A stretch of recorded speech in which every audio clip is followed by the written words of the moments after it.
네, 로마서 말씀을 진행하고 있는 중인데 지난주 맥주 감사 주일이어서 잠시 한 주를 쉬었고요.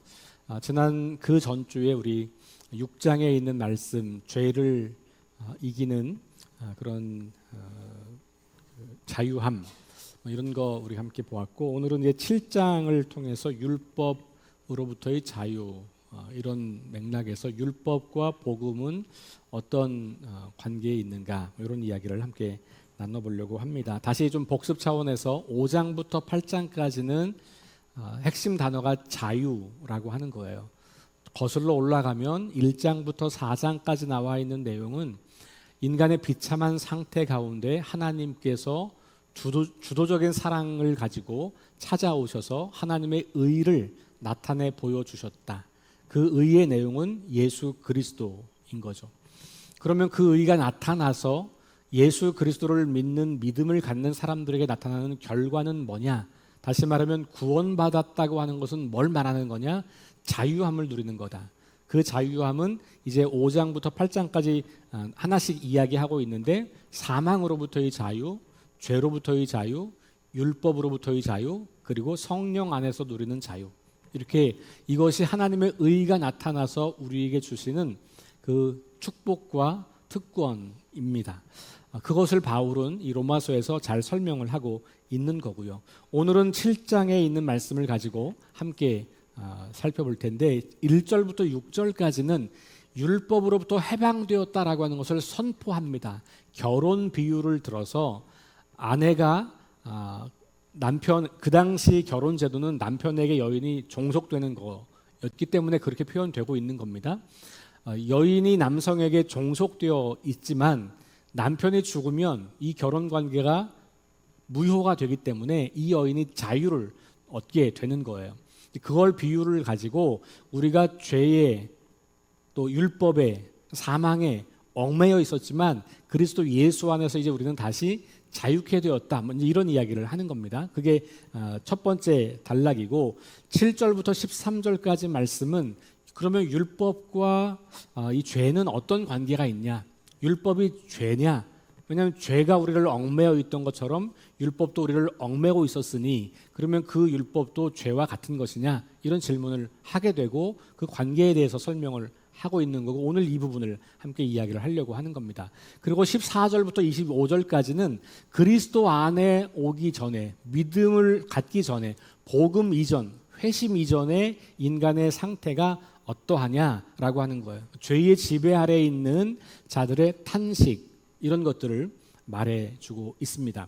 이와 같은 7장의 그림을 좀 보시면서 오늘 말씀을 시작할 때 이렇게 7절로 우리 시작을 했습니다만, 조금 올라가면 6절에 보면 이런 질문, 이렇게 시작합니다. 이제는 우리가 얽매였던 것에 대하여 죽었으므로 율법에서 벗어났다, 이렇게 선포를 하죠. 그리고 7절에 우리가 그러면 무슨 말을 할까라고 하면서 율법이 죄냐라는 질문을 제기하는 거예요.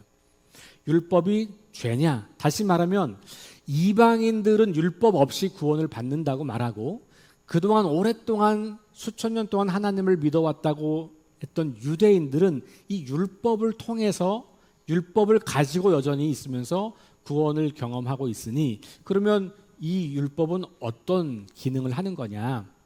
어떤 사람들은 유대인보다 점점 이방인들이 많아지는 거죠. 교회 안에 구원받는 사람들의 숫자가 이방인들이 훨씬 많아지다 보니까 율법 없이도 구원을 받는다고 말하는 이방인들과 교회 안에서 율법을 가지고 있으면서 자기들이 그리스도를 믿는 믿음을 더해서 구원을 받는 이 유대인 그리스도인들 사이에 약간의 갈등이 생기기 시작했고, 사도행전 15장에 보면 그 갈등의 해결은 이방인들에게 율법을 부과하지 말자라는 결의를 통해서 해결을 합니다. 그러나 그것이 법적으로 그렇게 결의를 했다고 해서 그것이 사람들의 정서까지 금방 바꾸는 건 아니잖아요. 그러니까 여전히 그것이 불편한 사람들이 있고 질문이 있는 거고, 이방인들도 유대인들도 그럼 율법은 왜 필요한 거지? 율법은 과연 계속 필요한 건가? 아니 어쩌면 이미 율법은 폐기된 거 아닌가? 아니면 곧 폐기되어야 되는 거 아닌가? 이런 질문들을 많이 하고 있던 거고, 바울은 오늘 이 본문에서 그 이야기를 다루고 있는 겁니다. 자, 그래서 우리가 이제 6절에 보면 방금 제가 읽었던 말씀이죠. 선포했어요. 율법에서 벗어났다. 그러면 율법이 죄냐? 이렇게 질문을 하면서 바로 답을 내리죠. 그럴 수 없다. 이렇게 이야기를 합니다. 그럴 수 없다. 이렇게 이야기를 해요. 자, 그러면서 이제 이 바울이 우리에게 그럼 율법은 어떤 역할을 하고 있는 거냐? 원래 율법은 어떤 거였고 지금도 유효하게 율법이 하고 있는 기능과 역할은 뭐냐? 이걸 오늘 이야기하는 거고 세 가지로 제가 여러분과 함께 말씀을 나눠보려고 합니다. 첫 번째는 율법이 죄를 드러낸다. 여러분 8절 말씀 보시면 죄가 기회를 타서 계명으로 말미암아 내 속에서 온갖 탐심을 이루었다. 그렇게 말하고 율법이 없으면 죄가 죽은 것이라 이렇게 이야기해요. 자, 7절로 거슬러 올라가면 7절 중반에 가면 율법으로 말미암지 않고는 내가 죄를 알지 못하였다. 이렇게 말해요. 내가 어떤 행동을 했는데 이게 죄인지 아닌지를 알려면 율법이 있어야 된다는 거예요. 왜냐하면 기준이니까 율법은. 자, 법이라고 하는 건 테두리를 정하는 거잖아요. 여기까지는 허용, 그걸 넘어가면 안 돼. 이걸 정하는 거니까 율법이 있어야 내 행동이 안전한 것인지 괜찮은 것인지 아니면 안 되는 것인지가 아는 거죠.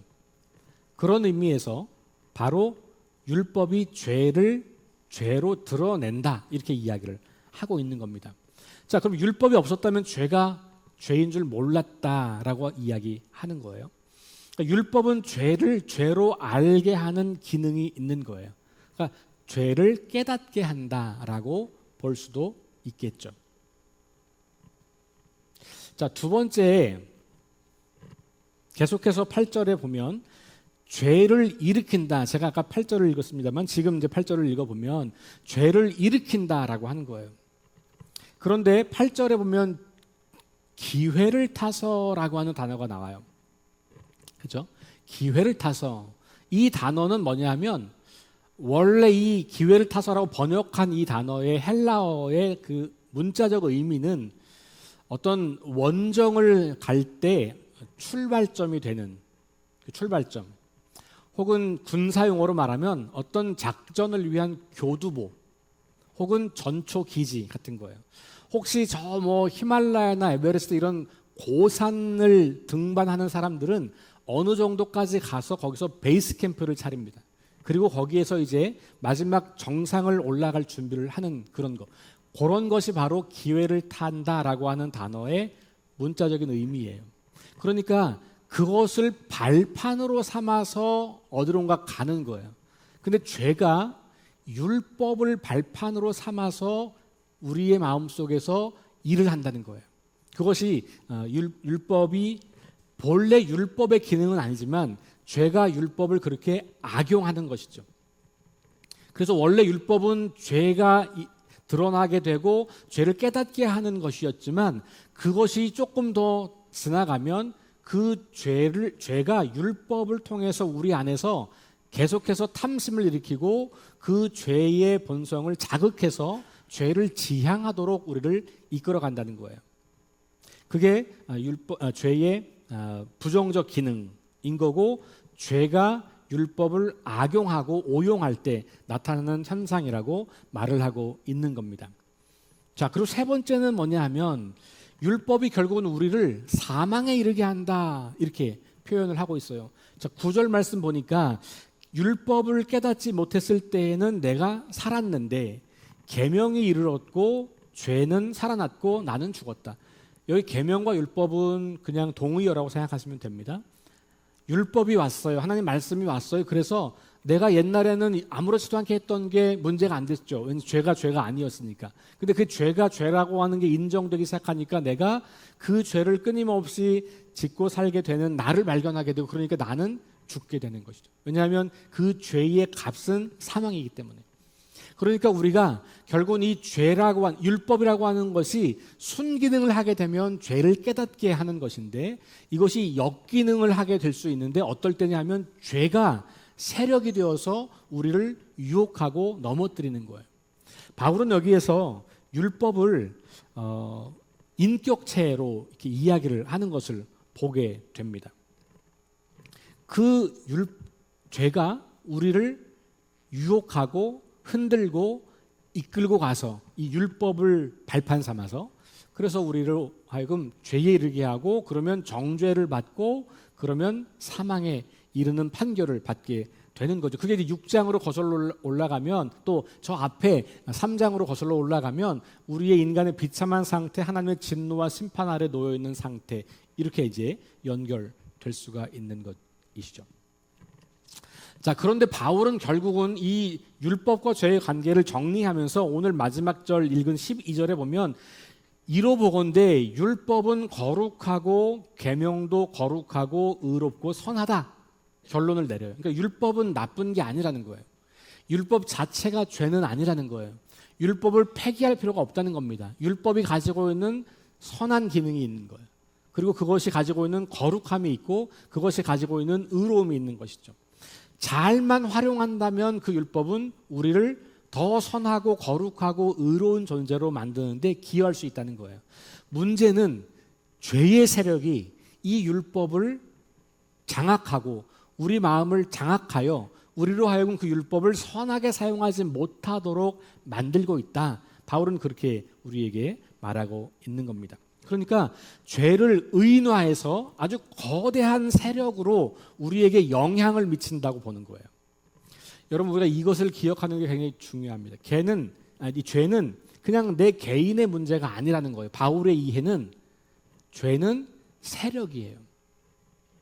그러니까 마치 이런 겁니다. 하나님이 우리의 삶에 영향을 주시는 것처럼 죄도 우리에게 영향을 미친다는 거예요. 그게 세력이라고 하는 거예요. 그리고 약간 인격체 같은 죄가 생각도 하고 죄가 막 이용도 하고 죄가 막 이렇게 오기도 하고 이렇게 표현하고 있는 거죠. 왜냐하면 바울이 왔을 때 이 땅은 뭔가 어둠과 죄의 세력이 존재한다고 느껴지는 거예요.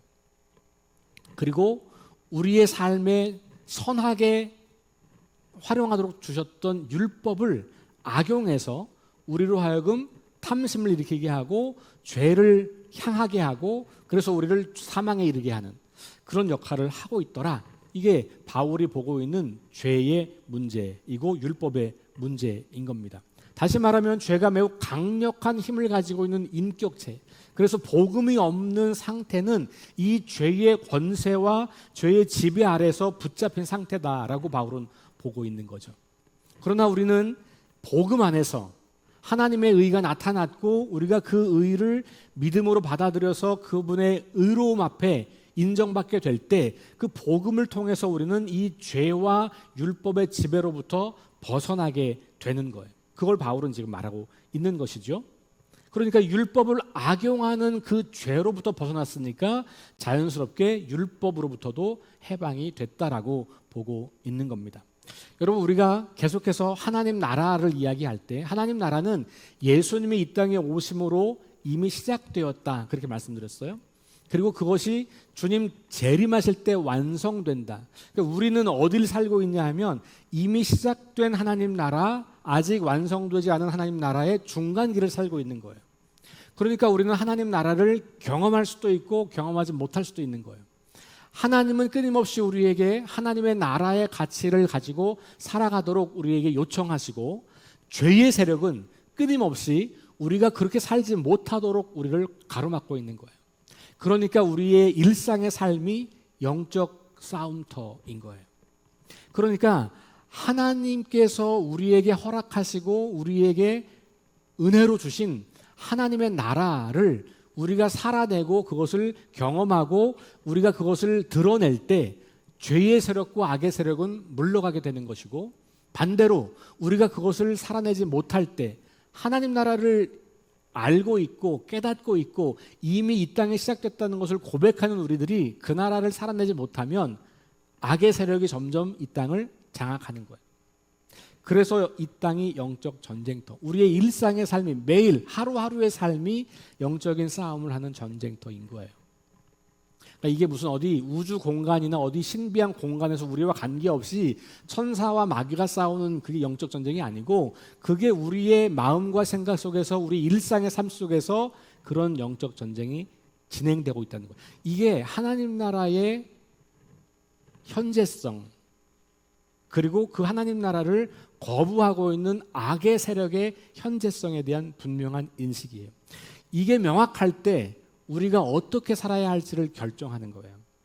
이게 선명하지 않으면 그러면 우리는 어떻게 살아야 할지를 결정하지 못한 채 세력에, 죄의 세력에 이끌려 살게 되는 것이죠. 그러니까 이미 시작되었으나 아직 완성되지 않은 하나님 나라를 우리가 살고 있다. 그 말은 하나님 나라 가치와 세상의 가치가 충돌하는 세상에 내가 살고 있다라고 하는 것이고, 나는 그러면 내가 하나님의 의가 나에게 나타나서 예수 그리스도를 믿는 믿음으로 내가 하나님의 자녀가 되었다고 하는 믿음을 가지고 산다면, 나는 그러면 어떤 나라의 방식으로 어떤 힘을 따라서 살 건가를 우리가 결정하는 것. 이게 믿음의 결단이에요. 그러니까 믿음은 생각과 관념이 아니고요, 마음이 아니고 삶의 방향을 결정하는 것. 내가 이미 시작된 하나님 나라 백성으로 이 땅을 살아갈 거냐, 아니면 그것을 끊임없이 거부하고 공격하는 죄의 세력의 권세에 굴복하여 살 것인가를 결정하는 것입니다. 바울은 지금 그걸 이야기하는 거예요. 그래서 이것은 단순히 개인의 내적인 영역이나 아니면 사람 사이의 관계 영역을 떠나서 온 우주적이고 온 세상의 영역과 관련되어 있는 이야기를 하는 거예요. 이게 죄의 세력이 어마어마하게 거대한 것을 바울은 우리에게 말해주고 있는 겁니다. 자, 그러므로 우리가 깨어 있는다라고 하는 거 굉장히 중요한 거예요. 근데 깨어 있는 건 뭐에 깨어 있냐? 정리하면 죄가 어마어마한 세력으로 우리에게 영향을 미치고 있구나. 과소평가하지 않는 겁니다. 죄에 대해서.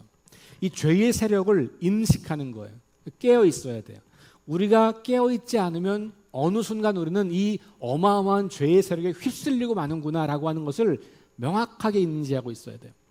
근데 그것만 가지고는 안 되고, 그러나 그보다 더 큰 하나님의 능력이 우리를 붙잡고 있다고 하는 믿음을 갖는 거예요. 여러분, 바울이 1장 17절에서 16절에서 복음은 하나님의 능력이다라고 선포했어요. 이 말이 왜 중요하냐? 죄의 권세를 무너뜨릴 수 있는 유일한 힘이기 때문에 그런 거예요. 그러니까 바울에게는 복음이 능력이에요. 근데 그 능력이 뭐냐면 모든 믿는 자들을 구원하는 능력인데, 그 구원이라는 게 뭐예요? 죄의 권세로부터 해방되는 것, 사망으로부터 자유케 되는 것, 율법의 권세로부터 풀어나는 것. 그러니까 복음이 능력이라고 하는 말이 바로 그렇게 연결되는 거예요. 자, 그러면 우리는 두 능력 사이에 살고 있는 거예요. 죄의 권세와 복음의 능력, 하나님의 능력 사이에서 살아가는 거예요. 우리가 어느 편에 설 건가 결정해야 되는 거죠. 여러분, 기도하실 때 하나님 저의 편이 되어주세요라고 기도하시는 분들이 많이 계실 거예요. 우리가 너무 힘들 때 하나님이 내 편이면 좋으니까 하나님 제 편이 되어주세요. 근데 저의 믿음에서는 더 좋은 기도는 하나님, 제가 어떤 상황에서도 하나님 편에 서겠습니다 라고 하는 것이 더 좋은 기도인 것 같아요. 왜냐하면 나는 움직이지 않고 하나님을 내 편으로 만들려고 하는 것은 내가 하나님이 되는 거예요. 내 마음대로 하나님을 움직이고 싶은 거잖아요. 그런데 내가 손해보더라도 하나님이 저기 계시면 거기로 가야죠. 여기 있으면 나한테 유리해요. 그러니까 하나님을 여기로 끌고 오는 게 아니라, 내가 여기 있으면 손해를 보지만 하나님은 저기 계시면 내가 여기를 버리고 하나님께로 가야죠. 그게 우리가 말하는 믿음의 결단이에요. 그러니까 하나님 제 편이 되어주세요라고 하는 기도 필요할 수 있고, 우리가 그 기도가 어느 정도 유효하기도 해요. 우리가 연약할 때, 믿음이 아주 초보 단계에 있을 때는 그런 기도를 많이 할 수밖에 없을 거예요. 그런데 우리의 믿음이 조금씩 성장하고 나면 하나님 제 편으로 와주세요가 아니라, 하나님 제가 하나님 편으로 갈게요. 저를 하나님이 써주세요. 그게 뭐냐면 내가 죄의 세력을 거부하고 복음의 능력으로 가겠다라고 하는 이야기예요. 굉장히 큰 차이가 있는 것이죠. 바울은 지금 이 죄의 권세, 율법의 지배라고 하는 이야기를 하면서 굉장히 거대한 세력이 우리의 삶을 지배하려고 하고 있다는 이야기를 들려주고 있는 거고, 더 놀라운 소식은 그 거대한 세력보다 더 큰 하나님의 능력이 이미 우리에게 나타났다. 그래서 복음인 거예요.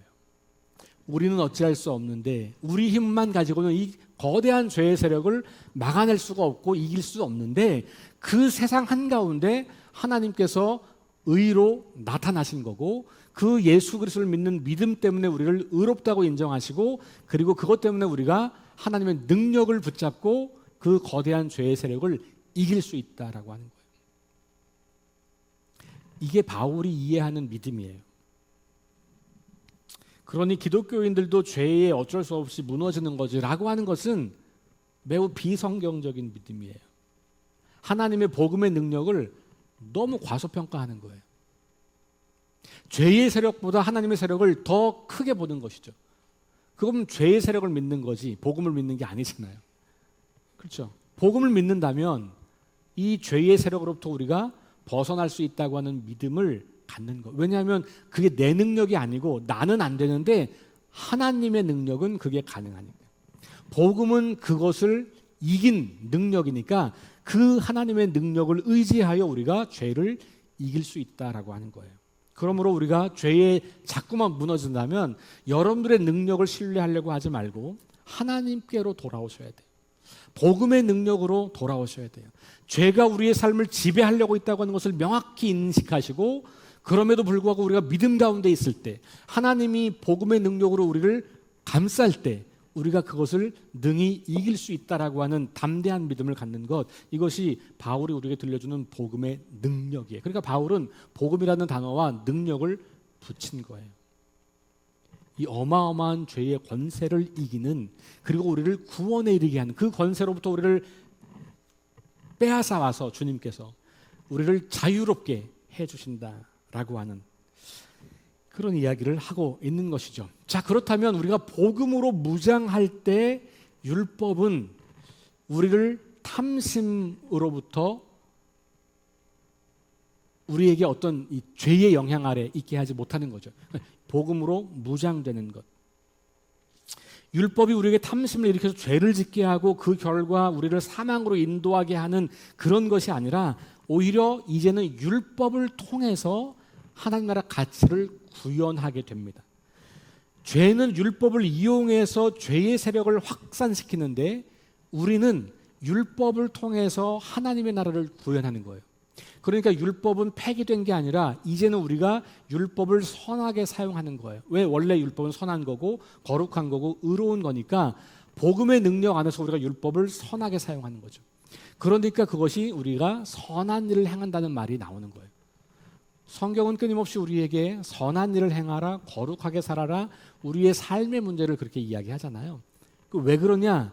그것이 우리를 구원에 이르기 때문이 아니라, 우리는 이미 구원받았기 때문에 죄가 이용하려고 하는 그 율법을 우리가 이용해서 우리를 더 거룩하고 선하고 아름다운 존재로 바꾸어가는, 하나님께서 우리에게 말씀을 주셨잖아요. 율법을 주셨잖아요. 왜 주셨을까요? 그거로 구원받으라고 그게 아니고 너희가 구원받았기 때문에 준 거예요. 여러분, 구약 성경의 율법도 이스라엘 백성들에게 율법을 왜 줬습니까? 가나안 땅으로 들어가서 거기서 하나님 백성답게 살라고 준 거거든요. 그러니까 구원은 하나님의 능력으로 이룬 거고, 그런데 이 구원받은 백성이 하나님의 자녀답게 그 가나안 땅 우상을 섬기는 그 땅에서 하나님을 섬기며 하나님 백성답게 살기 위해서는 뭔가 기준이 필요한데, 그 기준으로 율법을 준 거예요. 그러니까 율법 자체는 매우 선하고 아름답고 거룩한 것이고, 그것을 이스라엘 백성들이 잘 활용했다면, 그랬다면 좋았을 텐데 그들은 그것을 율법주의로 바꾸었고, 율법을 가지고 있다고 하는 특권의식이 너무 지나쳐서 선민의식이 되어서 다른 사람들은 다 아니고 우리만 하나님을 사랑하셔, 율법 가지고 있으니까, 율법을 공부하니까, 율법을 가르치니까 우리는 저절로 구원받아 라고 하는 잘못된 생각으로 간 것뿐이지 율법에 문제가 있는 건 아닌 거예요. 율법을 사용하는 우리와 죄의 세력이 그것을 잘못 사용하도록 막은 거죠. 자, 그러면 저와 여러분들은 적어도 그것으로부터 해방되었다, 자유롭게 되었다, 다시 말하면 복음의 능력 안에 있다, 이 말이잖아요. 그럼 우리는 그 율법을 선하게, 거룩하게, 의롭게 사용할 수 있는 능력이 있다는 거예요. 그리고 그것을 하라는 겁니다. 하나님 우리에게 이 말씀을 주셨고 우리에게 율법을 주신 거예요. 이 율법을 우리가 잘 지켜 행하는 겁니다. 예수님께서 뭐라 그랬어요? 너희의 의가 바리새인보다 낫지 아니하면 하나님을 볼 수 없다. 예수님께서 바리새인들을 늘 비판했지만 제자들에게 뭐라 그랬냐면 너희의 의로움이 이 바리새인보다 더 낫지 않으면 결코 하나님 나라를 차지할 수 없다. 다시 말하면 내 제자들 율법을 무시하고 버리는 게 아니고 율법을 지켜야 한다, 그 말씀하는 거잖아요. 자, 그래서 우리가 복음으로 무장할 때 우리는 하나님 나라를 구현하고 하나님 나라를 드러내는 거룩하고 순결한 백성으로 살아갈 수가 있는 겁니다. 이스라엘의 실패를 따라가면 안 돼요. 율법이 있다고 교만해졌고, 율법이 있다고 그것으로 만족했고, 율법이 있다고 그것만 가지고 마치 자기들만 특별하게 하나님의 사랑을 독차지했다고 하는 오해를 한 거예요. 오늘날 그리스도인 중에도 그런 사람들이 많습니다. 난 교회를 다니니까, 예수를 믿으니까, 성경을 읽고 있으니까, 예배를 드리고 있으니까 다 됐어. 나는 절대로 구원에서 탈락될 수 없을 거야. 그러면서 우리는 끊임없이 다른 사람들을 비난하고 정죄하며 그들에게 마치 구원이 없는 것처럼, 하나님은 우리가 아니라 지금은 그들에게 관심이 더 많으실 거예요.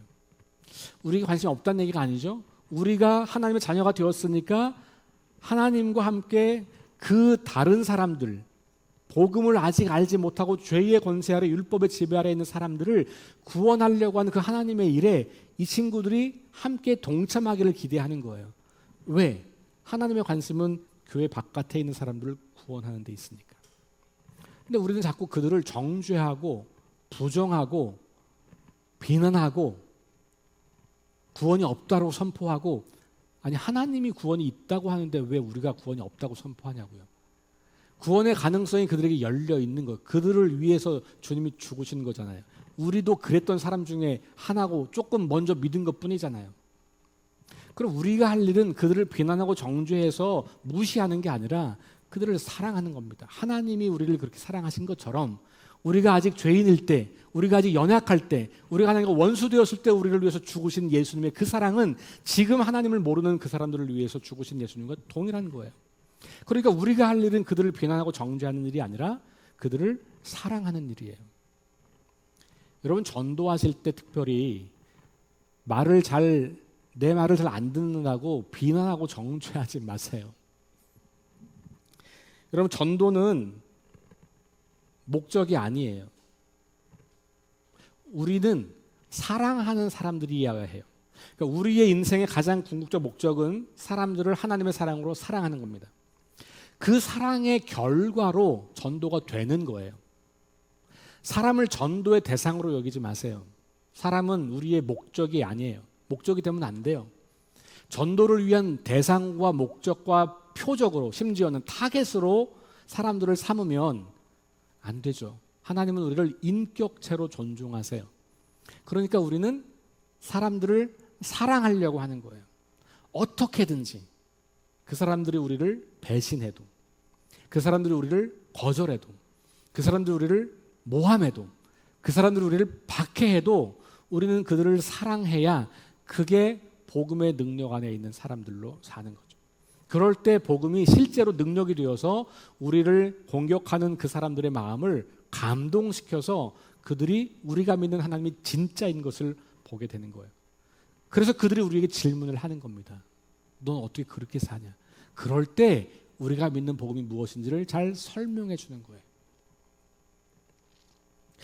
여러분, 우리가 죄의 권세 아래 사는 사람들이 아니라 이제는 하나님의 복음의 능력 안에 살고 있는 사람이 되었다고 하는 것은 율법을 잘 활용하여서 그 율법을 지키고 사랑함으로써 하나님 나라 백성으로 사는 거죠. 이 율법의 핵심이 뭐예요? 가장 핵심은 하나님을 사랑하고 이웃을 사랑하는 거. 예수님이 여러 군데서 말씀하셨잖아요. 그러니까 그 율법을 우리가 지켜 행하는 것이죠. 그래서 그 율법은 선하고 거룩하고 의로운 거예요. 그러니까 우리가 율법의 순기능을 제대로 살리면서 하나님의 말씀을 따라서 살아가는 삶을 살아가게 될 때, 그때 우리를 통해서 복음의 능력이 나타나게 되더라는 겁니다. 자, 7장 14절부터 마지막 부분은 아까 말씀드린 것처럼 회심 이전의 인생의 모습. 여기 이야기를 자꾸만 회심한 이후의 그리스도인들의 연약함, 어쩔 수 없는 거야 라고 이해하시는 분들이 계신데요. 그렇지 않습니다. 이것은 회심 이전의 상태를 다시 말하는 거예요. 그러니까 여기는 혼란하고 무기력하고 침체가 오고 비참하고 곤고하고 난 어쩔 수 없는 존재. 이것은 회심하기 이전, 다시 말하면 복음의 능력을 경험하기 이전 상태를 말하는 거고, 이 상태로부터 우리는 구원받은 거예요. 그러니까 다시 5절 6절로 거슬러 올라가면, 제가 세 번역으로 여기 올려놨는데요. 한번 읽어볼게요. 자, 시작. 이전에 우리가 육신을 따라 살 때는 율법으로 말미암아 일어나는 죄의 욕정이 우리 몸의 지체 안에서 작용해서 죽음에 이르는 열매를 맺었습니다. 이 상태가 지금 14절부터 25절 상태를 다시 표현하고 있는 거라고 이해하셔야 돼요. 자, 그 다음, 그러나 지금 시작. 그러나 지금은 우리를 올가매던 것에 대하여 죽어서 율법에서 풀려났습니다. 그래서 우리는 문자의 영매인 낡은 정신으로 하나님을 섬기지 않고 성령이 주시는 새 정신으로 하나님을 섬깁니다. 세 번역으로 읽어드렸는데요. 제가 노란색으로 표현했어요. 이전에, 그러나 지금은, 바울이 자주 쓰는 표현인 거 이제는 좀 익숙해지셨죠. 예전에는, 이전에는, 그러나 지금은.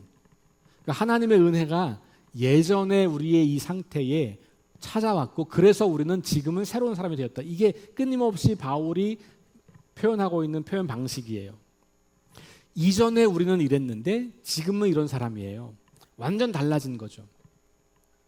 근데 그게 신학적 정체성, 영적 정체성. 그 다음부터 우리는 그 영적 정체성에 변화된 신분에 걸맞는 삶을 살아가는 것은 우리의 몫이에요. 우리의 책임이죠. 거기에 우리의 노력이 필요하고 우리의 애씀이 필요하고 수고가 필요한 거예요. 근데 그걸 할 수 있는 능력을 주님이 우리에게 이미 주고 계시고 성령께서 우리 안에서 그렇게 행하도록 말씀하고 계시고 우리를 돕고 계신 거죠. 그리고 혼자서 하기 어려우니 공동체를 우리에게 주셔서 공동체와 함께 그 일을 이루어 가도록 하는 겁니다. 그래서 공동체가 중요한 거예요. 세상에 어떤 누구도 아무 도움도 없이 혼자 잘하는 사람은 없습니다. 영적 성장도 똑같아요. 난 나 혼자 그냥 혼자 하나님과 나 혼자 이렇게 하면 돼. 천만의 말씀. 여러분들의 이 연약함을 너무 무시하는 거예요. 인간은 어느 누구도 혼자 성장할 수 없어요. 신앙생활도 마찬가지. 그래서 교회가 필요한 거고 공동체가 필요한 거고 그 공동체 안에서 함께 나누고 함께 기도하고 서로 삶을 공유하는 것이 중요한 거예요. 그거 없이 혼자 교회를 왔다 갔다 하는 것 가지고 쉽지가 않습니다. 자, 하나님 나라가 임하기 전, 아직 하나님의 의가 나타나지 않았을 때에는 율법이 사람을 지배하여 탐욕을 일으키고 죄를 드러내어서 사망으로 인도했다. 이게 오늘 이야기예요. 그래서 율법이 신령한 줄 알면서도 육신에 속하여 죄 아래 팔린 인생이었고, 이 14절의 이야기. 15절에 보면 원하는 것은 행하지 않고 원하지 않는 것들을 행하게 되었다. 16절부터 20절 사이를 보면 내 속에 거하는 죄가 내 삶을 이끌어서 선을 행하지 못하게 했다. 24절 곤고한 인생이다. 그리고 사망에 빠져 헤어나올 수 없는 인생이다. 이게 14절부터 25절까지 그 예전 상태를 우리에게 말해주고 있었다가, 그러나 지금은 이렇게 말하면서 하나님의 의가 나타나서 하나님의 나라가 시작되었기 때문에 더 이상 율법이나 죄나 사망이 우리를 지배하지 못하고 이제 우리는 복음의 능력으로 살아간다는 거예요. 율법으로 구원에 이를 수 없지만 하나님의 은혜로 구원받은 우리는 율법으로 말미암아 하나님 백성답게 살아가는 거예요. 율법을 행함으로 말미암아 깨지고 망가진 세상에서 선한 일을 행할 수 있는 거예요. 그리고 그런 삶을 통해서 교회는 하나님의 나라를 이 땅에 드러내고 선포하는 삶을 사는 겁니다. 다시 말씀드릴게요. 율법으로 구원에 이르지 못하고 복음으로 구원에 이르지만 율법으로 구원받은 자의 삶을 나타내고 표현하고 살아가는 것이다 라는 거죠. 우리 함께 마지막 기도, 제가 기도문으로 오늘 설교를 요약했습니다. 함께 읽으시면서 기도하는 마음으로 읽으시고 제가 마지막 축도하겠습니다. 함께 읽겠습니다. 율법을 통해 죄를 깨닫게 하시어 복음을 받아들이게 하신 주님 감사합니다. 이제 율법이 아니라 은혜로 구원받은 하나님 나라 시민으로서 합당한 삶을 살 수 있도록 허락하신 율법을 따라 선을 행하여 깨지고 망가진 이 세상에 복음의 능력과 하나님 나라를 온전히 드러내겠습니다. 복음의 능력으로 율법을 행하여 주님의 이름을 거룩하게 하며 하늘 뜻을 이루겠습니다. 아멘. 우리 함께